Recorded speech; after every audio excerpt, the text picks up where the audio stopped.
celebrate. I can do everything. I just don't have Objection. Withdrawn. Get it? Got it? Good. You got me. Get it? Got it? Good. Get it? Got it? Good. Please welcome your Superfun Superfan host, Maggie Casella.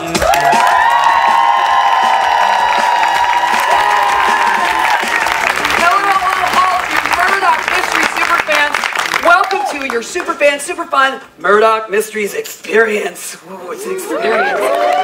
So, you know, this is not one of those panels where we like talk and you sit and you watch. We really don't want that at all. I promise you, we want this to be about you. So today we have Yannick Bisson with us here today. I mean, I'm like, what? So I'm going to start things off with a little chat with Yannick. Then we're going to turn it over to you, to ask some questions and to play a super fun, super specific Murdoch Mysteries trivia game. I wrote the questions, so you can hate me later, with our star. And because it's all about you, that's enough for me. So, on to the show. There's so much about Murdoch Mysteries that, I don't know, makes it unique. A lot of fans love that it's set at the turn of the century. Some people love the concentration on forensics. I personally love seeing the precursors to everything, from the phone to the car to the dishwasher, right? I love that. What probably makes the show the most unique is William Murdoch himself. Take a look. What do you think it is? I have no idea. Weddings tend to bring out the worst in people. I guess it's time I got married. Somebody out there is trying to kill you! Someone's trying to kill me. I'll be notifying the British Embassy. It's a bloody nuisance when rich people die, Murdoch. I saw a man carting a crate away. Patient's pressure is falling. You know the cause of death? Yes, it was me. Something has landed here on Earth from space.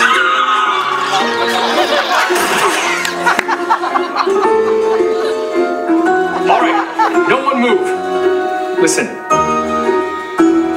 You killed Matthew Honeyman. There is definitely something down there. How did you figure it out? A wondrous invention. Television.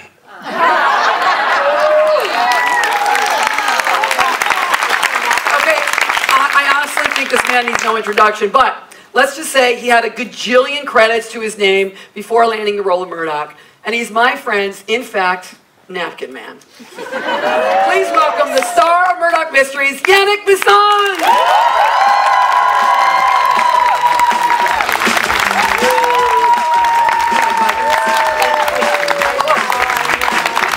Hello. I don't even want to tell you what shape he's in right now, because I'm like, I just hugged him and I was like, I need to do some push-ups. I've been doing some push-ups. Yeah, I think probably a few. Look, this is all about the fans, but I happen to be a fan, so I'm going to start with one of my own little stupid fan questions, okay? So you, Yannick, you're a fan of Frank Lloyd Wright. Yes. Murdoch is a fan of Frank Lloyd Wright. Not really. Oh, right. Let's just say this. Not a fan of Frank Lloyd Wright. Murdoch ends up in a Frank Lloyd Wright home. Yes. Right? That's what I meant to say. Yes. Okay? Against his better judgment. Okay, right. And I love the touring thing, was ridiculous. But anyway, so they need to have you guys move to a Frank Lloyd Wright home. I live in a Frank Lloyd Wright kind You of do home. not. I always say my house is Frank Lloyd Wright at McDonald's. I get a call from locations for Murdoch Mysteries. Can we come and look at your house? No way. Because, you know, I was like Yannick and Julia. Like, I'm getting my characters like all mixed up because Murdoch and Julia are going to move to a Frank. And I'm like, I don't care, right? My house doesn't get its feelings hurt when it doesn't get the job. But I kind of really wanted this one for my house. Yeah, we got passed on. But how cool is it like that? I guess what I wanted to know, me personally, was did you inject that into the storyline? Were you like, oh, I really like Frank Lloyd Wright, and can we do this? I don't think that my appreciation really influenced the fact that it ended up being a show point. That is history. That's really the guys and girls doing their homework about the contemporaries, time period, what fits, what doesn't fit. and it actually is kind of I thought it would be Murdoch that would really be appreciative of Frank Lloyd Wright. Because he's an inventor and ahead of the curve. And they flipped it on its head, and he's a bit wary of this guy, and Julia's the one who hired him. So that was a bit of a surprise. She should have read the contract closer, though. That's right. That's right. I'm just saying. So what do you think it is that, like, I mean, you're in your 12th, you're going to be 13th season, right? You're, That would be nice. I got a spidey sense about things, so... I mean, this is a good sign. Yeah, I got a spidey... No, I don't work for them. I'm just on a contract, so I don't know anything. But, I mean, I feel like, look, your numbers are going up. 12 years, your numbers are going up. That's, like, crazy. Yeah, so in... some of you folks may not know this. You appreciate a show, you watch it. I don't know how many of you have had shows in the past that you were fans of that just all of a sudden just went away for no apparent reason. They were great shows. What typically happens is a show gets greenlit. They make a pilot and it gets greenlit and it becomes a series, and then time just kind of starts ticking. In relation to how many people watch it, and what they try to do is get to that 5-year point before it's no longer being watched at a viable level, and that's the normal curve. Certainly was with network, right? The network model. We have done the opposite. We've continued to grow, and it's I'm going to say this, but it's a mystery to me. Boom, you can just leave now. If you are a fan, you'll know that I've never said that. That's not a cheesy line that I've ever used before. No, but it's very cool, and it's inspiring, I think, to a lot of us in the business, because the longevity is one thing, but also I feel like... I don't go into any alleys at night because I'm sure I'm going to be shanked by a group of actors. Yeah. You have too many parts. You have the part. You have the part. You have the part. Stop having the parts. He's talking about Canadian actors. So, no, it's a great industry we're in. Okay, there's so much about the show. Like, for me, and I really am. I said in the setup, I love seeing the precursor, and it's about the history, to things that get invented, you know, and you're like a tinker, and it's like, look, I'm like, and Johnny's like, well, what is that? It's a dishwasher, right? It's like, I mean, the phone, I mean, you had me at all of that sterile, stuff. Sterile safety strips. Oh, I can't say too much because I did write the trivia quiz, but is that what keeps it, some of what keeps it interesting for you? Oh, absolutely. I really enjoy comedy. I actually started as a kid. My first show was a 3-camera sitcom. I started in comedy, and that was always. I think if you scratch any actor, there's something under there that likes to make people laugh. So any opportunity to sort of tongue-in-cheek stuff. All of that we do, that's really what I enjoy most. Obviously, losing a baby, you got to do it, but that's hard. That's a lot of hard work. I really enjoy when we sort of poke fun at administrations. Well, there's two things I want to say about that. One, do you know you still have a Facebook comic page? I don't know what that is. There's a Yannick comedian page on Facebook. Is that right? It's you. I don't know who made it. It's the Russian bots made it. It's probably other actors trying to undermine you. Other Canadian actors like, he's just a comic. And two, that's one of the things I love about the show. The show's actually funny. The show is actually, there's a lot of laugh out loud funny on the show. Oh, good. Yeah. Come on. I laugh when I watch it. That's actually probably...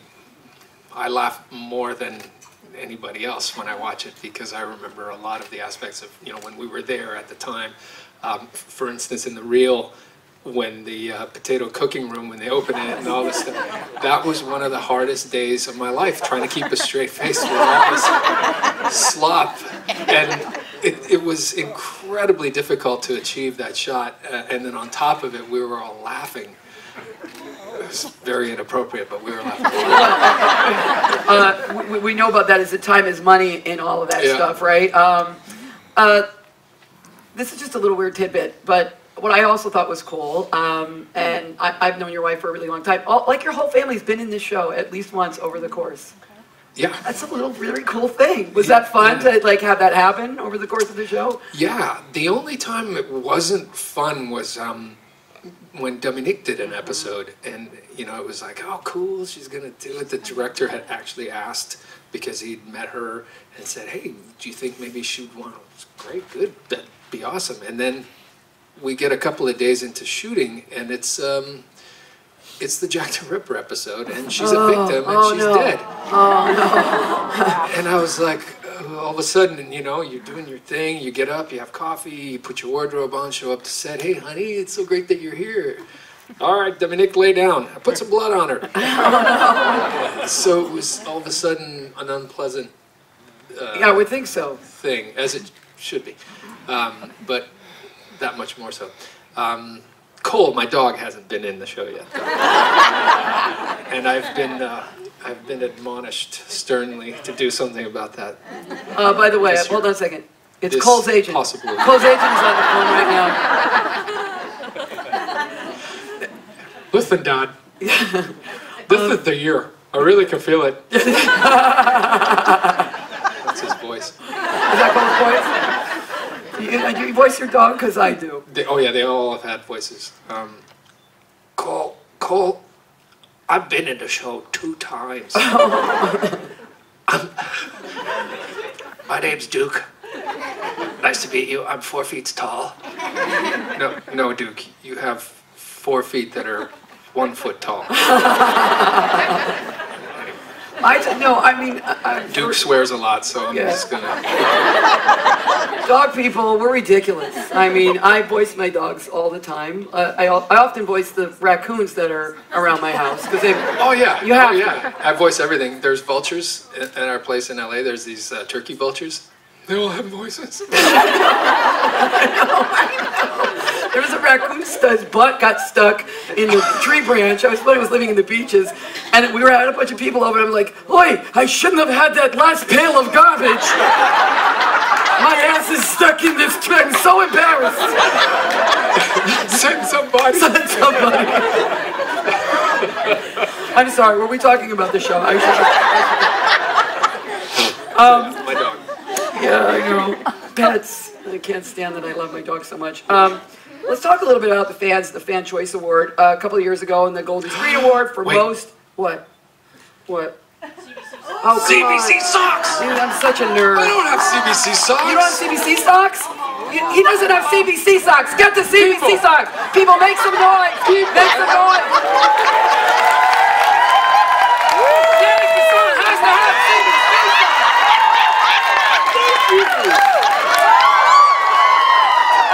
Are you crazy? Just got fun. Dude, I gotta tell you something. I got these like at a gig I did for them at TIFF, and ever since then I decided they're my lucky socks. So I either wear them or carry them with me in my knapsack. Talk to me about what actors do.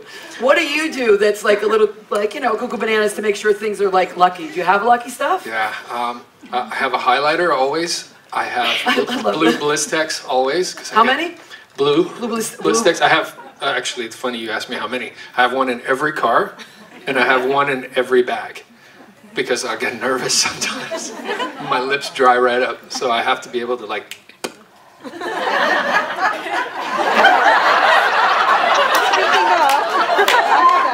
Listen, I accidentally kissed Joel Thomas Hines when he came on, and then I accidentally kissed the producer of Northern Rescue, so this has been a hard weekend for me, people. So don't do this and look at me, because now I'm going to think this... I will, because it's my job, but... Take one for the team. Take one for the team. No, I would not be one for the team. So I was asking you about the Fan Choice. Oh, and then toothpicks. I have these little toothpicks. Do you have them, like, in your dressing room or on you? Always. Or, yeah. Yeah, there's some in my bag, there's some in my dressing room, there's some in my car. Yeah.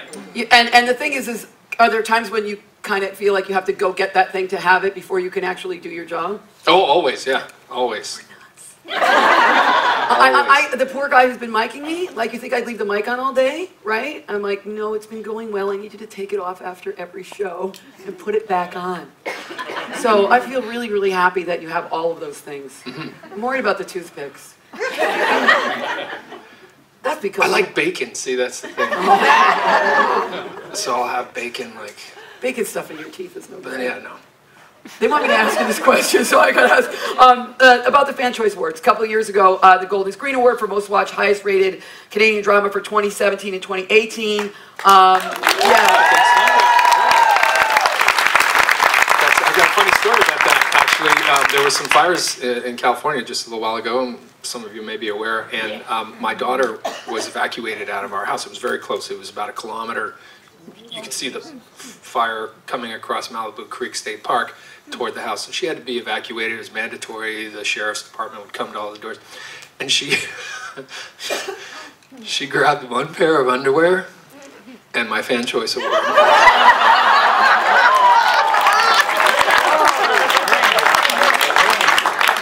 That's actually kind of... One pair of underpants. She didn't bring any clothes. And she grabbed that award. Anyway. I love that she thought to bring underpants, though. I gotta get this award in these underpants. That's so beautiful, though. Really, honestly. What would you have brought? She's been to university too, so. Anyway. That's a panic moment. What would you have brought in the panic moment? Chapstick. Toothpicks. Toothpicks. All right. We have a clip. I actually have an emergency kit at the house, so there's all this emergency supplies right in the under the stairwell. You have like a little bug out kit, backpack, all this sort of stuff you need, distilled water.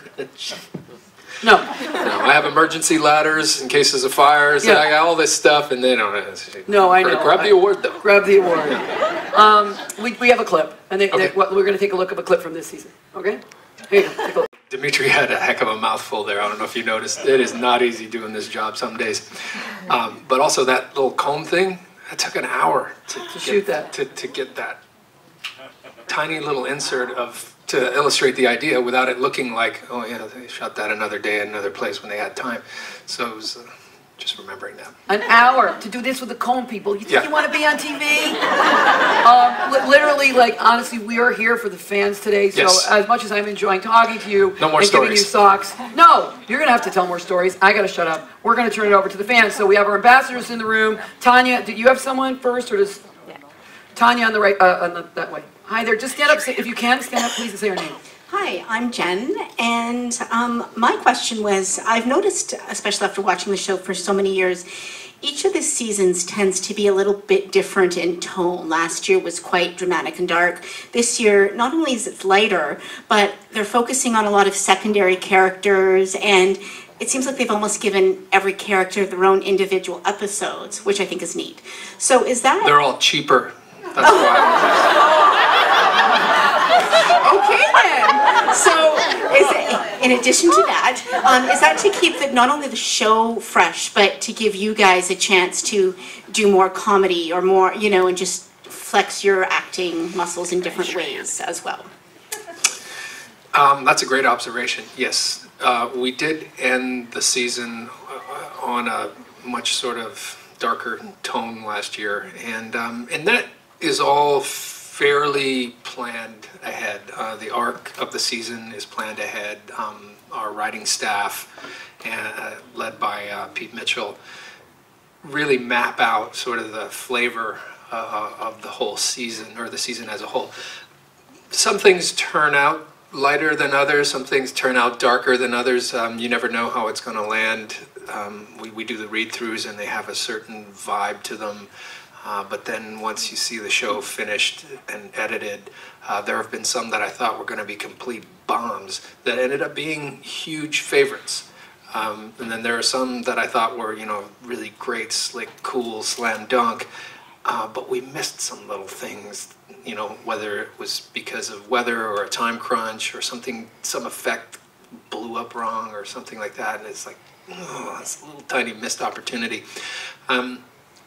As far as this latest season, spreading around to different characters, secondary characters, and doing that was also something we all wanted.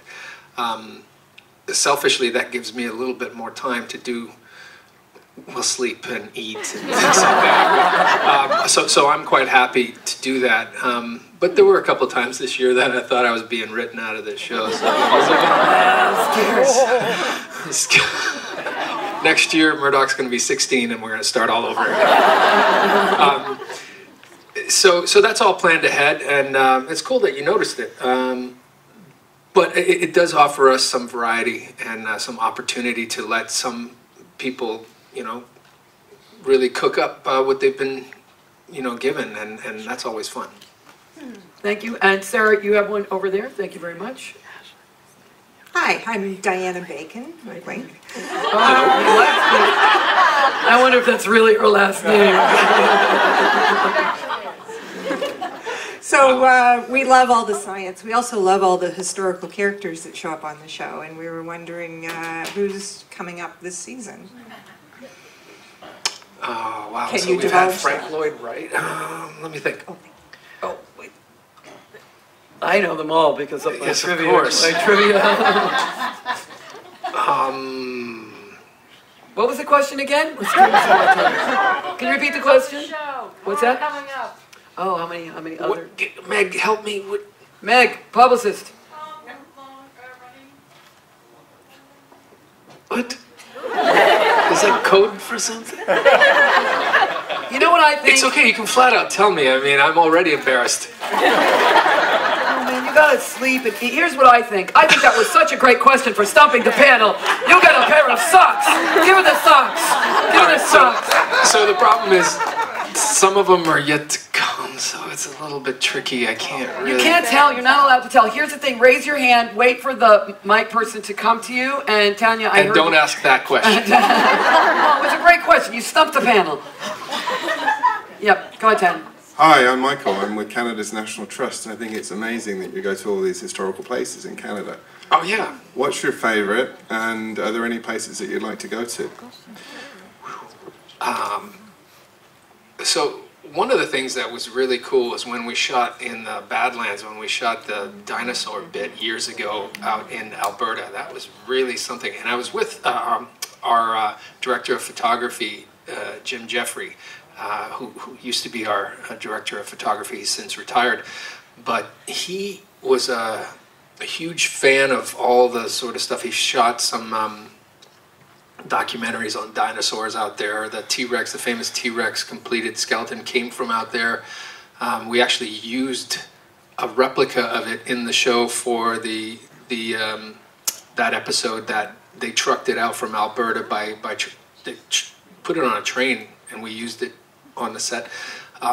So discovering parts of Canada has been really cool. When we did the SS Keewatin, that was really amazing. They chopped that thing in half, brought it back up the canal to Canada. That was amazing. A lot of history with that boat. They cut the boat in half? Yeah, I think so. Mm-hmm. Wow. They parted it, yeah. Yeah. And then also this year we shot, not this year, we shot in BC, we shot in Victoria, which was amazing. I'd never been there. And we actually had some First Nations elders come and bless our shoot before we started that day, twice. That was an incredible thing. I've never seen anything like that. So felt really privileged to not only be doing my job, but to be able to do my job in such a place, yeah. And to have the blessing, the proper blessing to do it. Did you feel differently on those shoots? You definitely do, yeah. I bet you did. You definitely do, and you know you're in this magical place, and BC is so incredible as it is. I love being there, and then to have that experience on top of it, it was quite something. I think I have a question. I don't know why, because I'm psychic. So you have a question over here. Hi, my name is Marianne. Hi. I was wondering, do you do your own stunts? I do. Most everything that is responsible, I'll do. Most of the time, we'll have a stuntman standing by, as a gentleman named Louis, who doubles me often. And then we'll check the feasibility, and then we'll film him doing it once, and then we'll film me doing it once. And I do prefer to do actor action. I mean, I didn't get into this business for nothing. It's exciting, it's fun to do that stuff, and that's what I always dreamed of as a kid, was to, you know, we used to act out all kinds of stuff. Who didn't, right? So to do it for the cameras, you know, well, you know, you pretend fight and fall in the pool at the YMCA, or you know, we play Native people and bad white people. You can't call it what you used to call it. They shouldn't, and that was a good. Yeah. The bad white people's pretty good. Played that a lot. So you know, doing that in showbiz, I take every opportunity. I take it seriously. We rehearse and we take all the safety precautions, and because I got to get up the next day and do it all over again. And also, I'm almost 50. Sometimes it hurts. You don't bounce like you used to. You definitely don't bounce like you used to. But man, I mean, like, I'm just sitting here looking at you. Are in amazing shape. I know you mountain bike, and You're I know very kind. No, you are in amazing. Working Plus on your eyelashes. Can I just say? I'm literally staring at your eyelashes this whole time, thinking I should be listening to his answer, but his eyelashes are amazing. They're amazing. Like I said, I really like being in showbiz. A lot of fun. It's not fair. Tanya, you have a question right up the middle.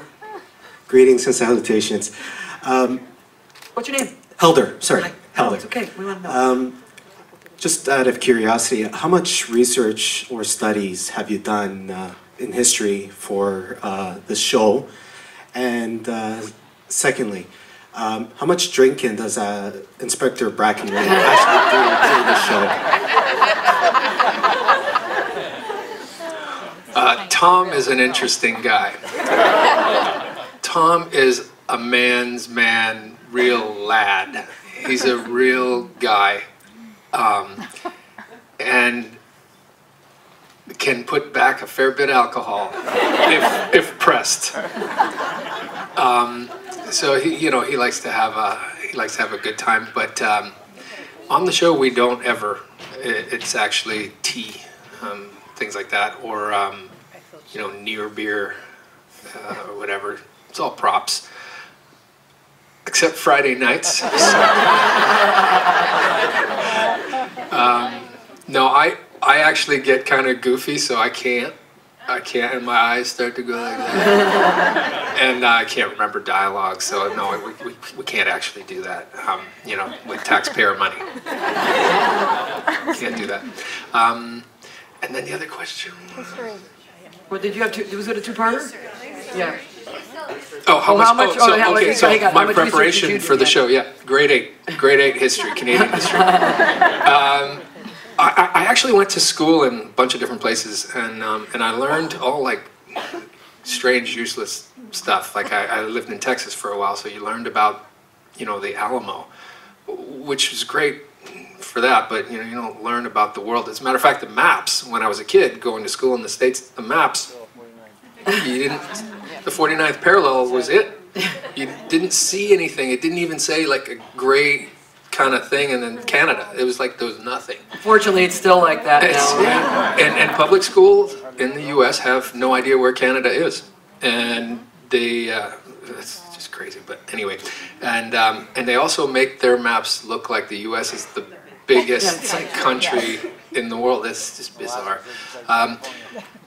We do some stuff. There are some things, but for the most part, I discover it at the same rate that you do a lot of this stuff.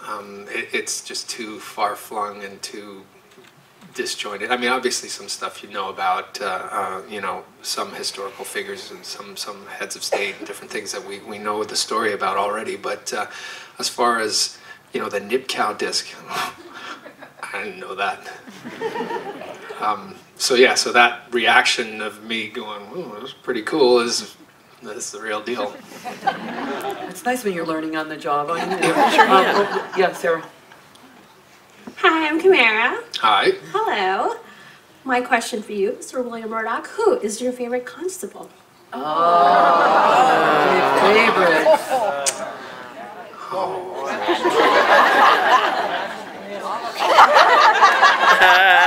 I don't have a favorite constable. No, I don't have a favorite.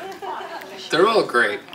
Yeah, I think they are all great. And they're all We their own actually unique all sort of- every year our constables that you see in the show that are not guys with lines. They're background guys. They're contracted for the entire season, so we actually all hang out and good morning, and so it's kind of a family. And then some guys come and some guys go, and some guys are asked to go. I'm kidding, but we're all in it together. We all.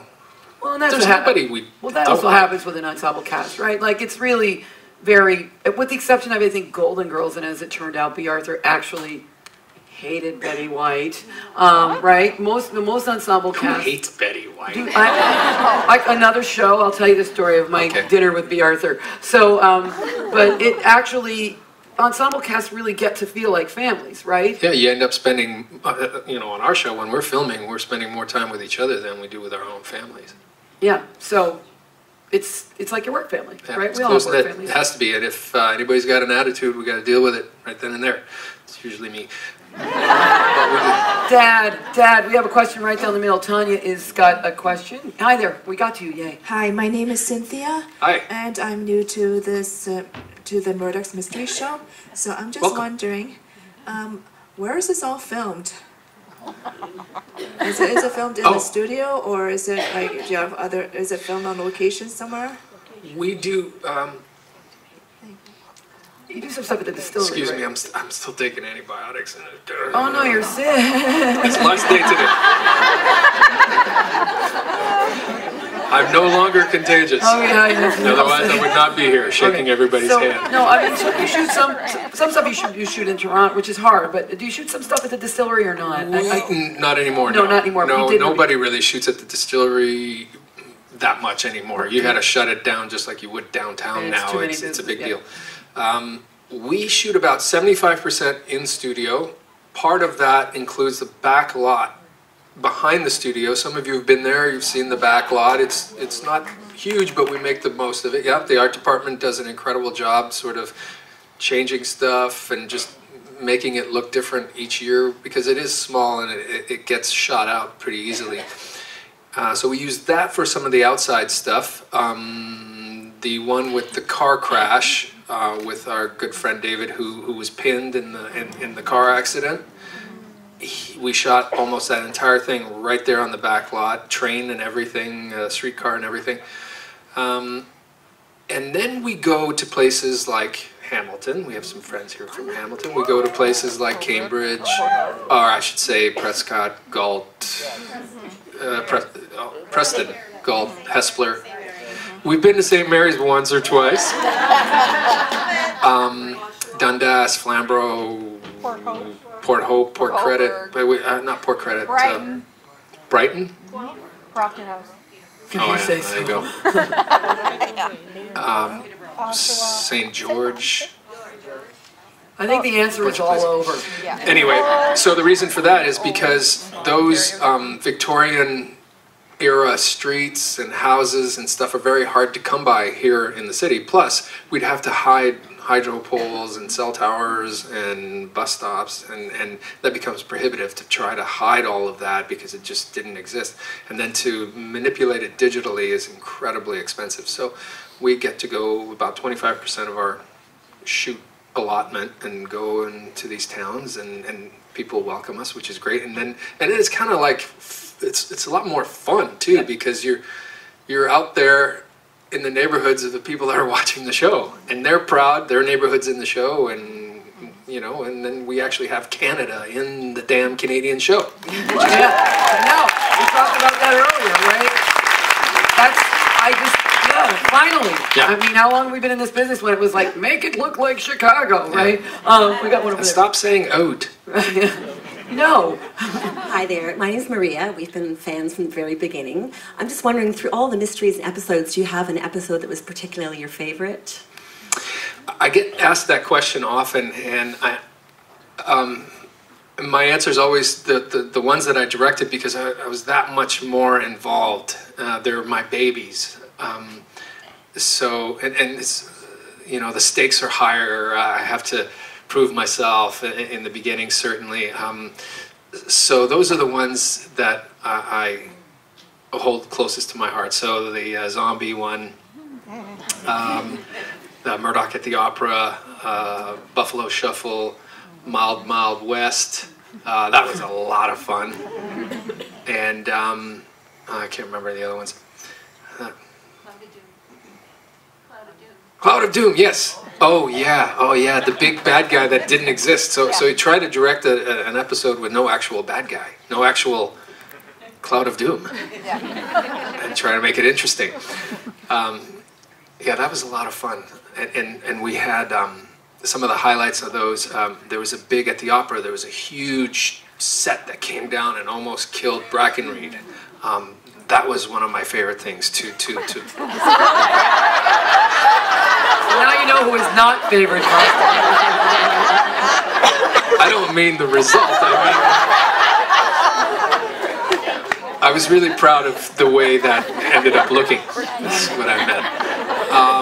The big shootout in Mild Mild West, very difficult because it's a triangle. So technically, to shoot that and make sure all the eye lines are correct, screen direction's correct, the audience understands, okay, this is over here, we're over here, all of that stuff's technically very challenging. Plus, it rained the entire night. We showed up there and there was mud everywhere that day. So it had to look like a dry Western kind of thing. It was mud everywhere. Particularly proud of that shootout sequence. The Buffalo Shuffle, I used some themes that I was really, some recurring themes.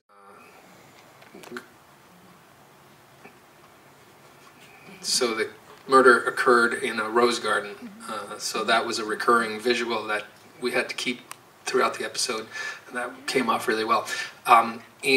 Also in the, oh gosh, the zombie one, the brain extraction scene. Oh, no.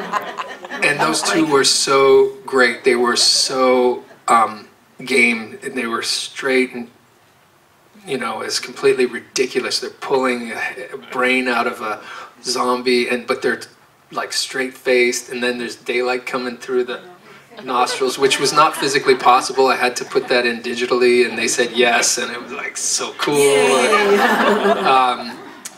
And it just came off so well. And then the very last frame where he eats out his throat, I had to fight for that, and it had to be perfect, moonlight from behind and all of that, and it came out really well. So those are the ones that are closest to my heart. He had to really fight hard for the guy to get his throat eaten out. I love your priorities. It was all, you know, homage to a bunch of... Great. That's great, and I mean, that's just an amazing amount of like behind-the-scenes stuff that we wouldn't otherwise know if you weren't here. We have one more question. Tanya has the question. Hello, my name is Penny. Hello. And hello. And I'm wondering, will there ever be a true love for George Crabtree? And we have something in common. They're with me She's got everywhere. toothpick and blisters for those of you who can't see. Basic human needs. Basic human needs. George, poor George. It's kind of a fun bit, though, guys.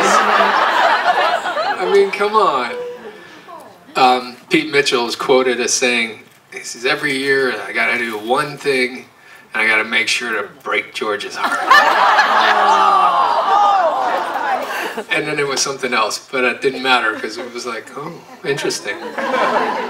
But yeah, we'll see. I don't know. We're going to take one more because you're amazing and you're amazing. So Sarah has one. Where are you, Sarah? Sarah, where are you? Sarah, over there. Thank you. Hi. Last but not least, I hope. I just wanted to know, number one, why you came to Canada from Texas. What got you out of there? What brought you here? And hopefully you're happy that you came. I'm sure you are. Oh, yeah. And second of all, I know there were some really notorious criminals in Ontario and Toronto in the past. Have you mirrored any characters on any of those? The second one first, or the first one second? Well, first of all, Texas was a stop along the way. My father did large-scale construction all of our lives, so we had to move around a lot. So that was just a stop along the way. I was there for a short while. It wasn't particularly pleasant for various reasons. But I got a dirt bike when I lived there, which was cool. I mean, all the kids had them. It was a very rural area where I lived. And one of the things that happened a couple of years later, I ended up back in Toronto. And that dirt bike I sold for about, I don't know, about $800. And that money I used to do an acting course, the first one I ever did. So a little bit of a good thing came out of a not so pleasant time. Texas is great, but just our family was breaking up, and so it was not a great time for me. But as far as second question, historical, I don't know. We've had Gillies, which was like, man, we strung that one a long ways, which was great. Obviously, a fictional character. We had Bat Masterson come through, and he was on the trail of Butch and Sundance, or something like that. That was entirely fictitious, but that was one of my favorites, as you know.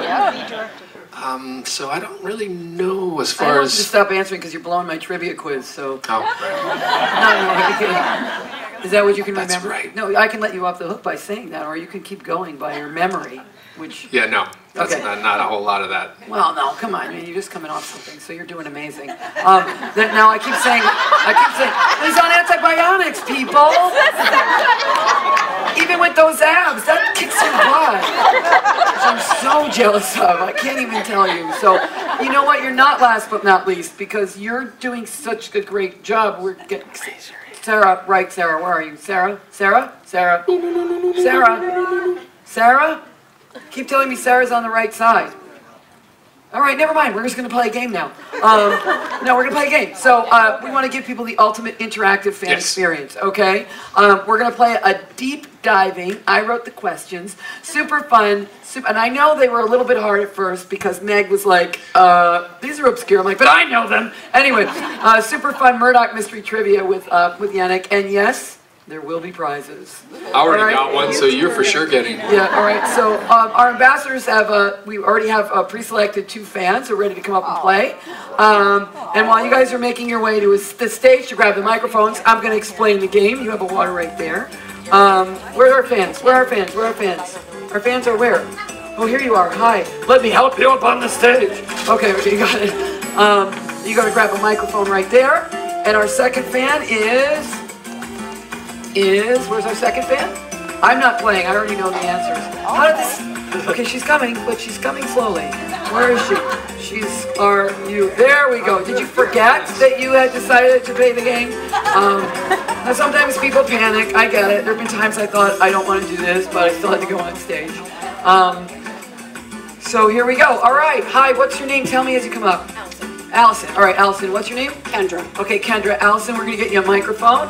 And here's what we're going to do. We have cheesy game show music. You stay here, Kendra, come over here. We're going to call this the Murdoch version of people, places, and things. I put a bunch of questions in the hat. Allison, you're going to go first, okay? You're going to 60 seconds on the clock. Are we getting 60 seconds on the clock? When we put 60 seconds on the clock, you're going to pull clues out of the hat when I say go. And you're going to try and get as many answers as you possibly can. I might help you. Go over here. Come over here. Come over here. Okay, you're going to get as many... you're good. Okay, you're going to get many answers as you possibly can. Okay, are you ready? And you want me to hold that for you? Or you okay, you're good? Okay, ready? Go! Much to his mom's distress, this guy joins the force to follow in his father's footsteps. John Brackenreed. Yes, one, bing! Next! What color is Brackenreed's hair? Orange. Close enough. Okay, bing! Right, next. What are police officers called on Murdoch? Queen 3! That's really good. Oh, this is a long one, I'm sorry. It was this queen's era until she died in 1901. Higgins and Crabtree salute her portrait draped in black, indicating her death. Name that queen. Woo! Victoria! You would fail everything if you just that one. Brackenreed is a fan of what genre of music? Shush! Brackenreed. Oh, opera. Yes, boom! 5. The actor Helene Joy plays is what character? The actor Helene Joy plays... Sorry, I had a grammar for what character? Helene Joy plays what character? Julia. Yeah, thank you. Bing, 6. I was typing, it was late. What happened to Dr. Ogden's ex, Darcy Garland? You can A shot. Yes, he was. She gets 7. Bing on the buzzer. Dude, I'm so sorry. All right. This is the all wrong. Okay. Okay, here we go. Ready? We're gonna get the 60 up and go. Okay, this one's elementary. What famous writer of detective novels made an appearance on the show? Arthur Conan Doyle. Very good. Bing. Okay. What's Murdoch's first name? William. Bing. 2. Bill on a good day. What is? Are you kidding me? They're blanks. They're too long? Yes or no? Inspector Brackenreed comes up with an idea for a Sherlock Holmes novel. Yes. Bing. 4. What is the original number of the station house from which Murdoch works? 4. Bing. Cheaters. Hey. 5. Listerine. I got this. Dr. Ogden is seen doing this outdoor activity for the first time and on her way to her new home. What is she doing? Murdoch does this a lot. Biking, riding a bike. Bike. That's right. Oh my God. 6. One last question. Murdoch is twice falsely accused of what serious crime?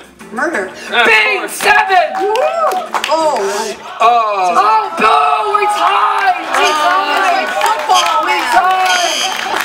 If we tied, I was always going to make it a tie. And now, you guys have won fabulous prizes.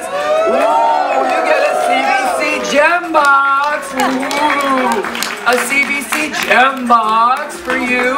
You guys go off that way. You don't get to keep the microphones. Yannick, sit down for 1 second before I say goodbye to you. Thank you guys both. What? We will get you a picture before this. Yannick, just for 1 second. Just for 1 second. We're supposed to wrap right now, but I want to do something. The pneumograph was another Murdoch invention. If you were to use a device like this today, it would be called what? It's actually called the Truthizer. Or? Lie detector. Lie detector! I actually, so I cheated. I knew this one. I don't remember pneumograph though. Well, it was. Trust me. Okay, but no, I love that they're like Truthizer. And here's my other favorite one: the Trackizer. Trackizer, yes, that was. Anybody know what the Trackizer was?